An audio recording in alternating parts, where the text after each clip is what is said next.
ওয়াসিক বিল্লাহ এক বিখ্যাত বাদশাহ। তার চোখে চোখ রেখে কেউ কথা বলতে সাহস করত না। তার চাহনিতে প্রতাপ জ্বরে পড়ত।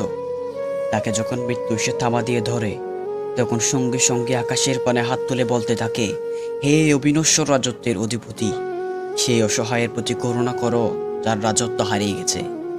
কত প্রতাপান্বিত বাদশাহ, যার চোখে চোখ রেখে সমকালীন কোনো শক্তিধর নেতা কথা বলার হিম্মত করেনি।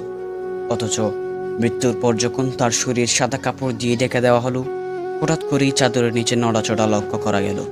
উপস্থিত সকলেই তাজ্জব, কি নড়ছে চাদরের নিচে? যখন চাদর সরানো হলো, দেখা গেল একটি ইঁদুর। সে ওয়াসিক বিল্লাহর চোখ দুটি খেয়ে ফেলেছে। সকলেই পেরেশান, এই আব্বাসী রাজমহলে ইঁদুর প্রবেশ করলো কিভাবে? যে রাজমহল ৩৮,০০০ পর্দা দ্বারা আবৃত, সেই রাজমহলের দেয়ালগুলোতে স্বর্ণের প্রলেপ দেওয়া, যে রাজমহলে হীরামুক্ত এমনভাবে ঝুলিয়ে রাখা হতো যেভাবে আঙুর বাগানে আঙুরের তোকা ঝুলিয়ে থাকে। আব্বাসী রাজমহলে তো পিঁপড়া প্রবেশ করা মুশকিল, কিন্তু সেখানে ইঁদুর প্রবেশ করলে কিভাবে? তাও আবার বাদশা ওয়াসিক বিল্লাহর শয়ন কক্ষে।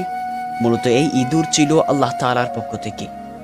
আল্লাহ তাআলা ইঁদুর দিয়ে জগৎবাসীকে এই কথা স্মরণ করে দিতে চেয়েছেন, হে জগৎবাসী, তোমরা দেখে নাও, যে চোখ থেকে প্রবল প্রতাপ ঠিকরে পড়তো, তোমরা দেখো সেই চোখকে সর্বপ্রথম ন্যস্ত করা হলো একটি ইঁদুরের হাতে।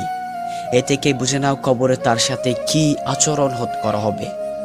এ পৃথিবী থেকে কেউ বিদায় হতে চায় না, মরতে চায় না কেউই, তবে মৃত্যু থেকে কেউ রেহাই পায় না।